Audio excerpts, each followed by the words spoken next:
નમસ્કાર મિત્રો, મારી આ ચેનલમાં તમારું સ્વાગત છે।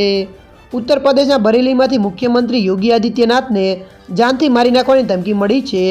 વ્યક્તિએ સૌથી પહેલાં ઉત્તર પ્રદેશ પોલીસને ડાયલ 112 પર ફોન કરીને પોલીસને ધમકી આપી હતી।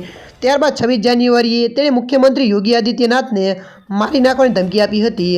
આ પછી તાત્કાલિક એલર્ટ કરવામાં આવ્યું હતું। પોલીસે સર્વેલન્સ દ્વારા ફોન ટ્રેસ કરવાનું શરૂ કર્યું હતું। આ પછી તરત જ આરોપીની બરેલીમાંથી ધરપકડ કરવામાં આવી હતી। કહેવામાં આવી રહ્યું છે કે ધમકી આપનાર વ્યક્તિ નશાની હાલતમાં હતો।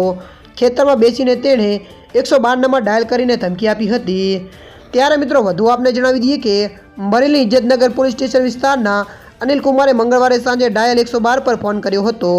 તેણે ફોન કર્યો તે સમયે તે નશાની હાલતમાં હતો।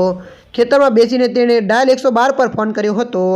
પહેલાં તેણે પોલીસને હેરાન કર્યા, પછી કહ્યું કે તે 26 જાન્યુઆરીએ સીએમ યોગીને ગોળી મારી દેશે। પોલીસે આરોપીની ધરપકડ કરી હતી। આ પછી તેના વિશે યોગ્ય માહિતી લેવામાં આવી હતી। નશામાં ધૂત થઈને તેણે માફી માંગવાનું શરૂ કર્યું હતું। ત્યારે મિત્રો હાલ માટે આટલું। મળીશું નવી અપડેટ સાથે। જો વિડીયો તમને પસંદ આવે લાઇક, શેર અને સબસ્ક્રાઈબ કરી નાખજો। ધન્યવાદ।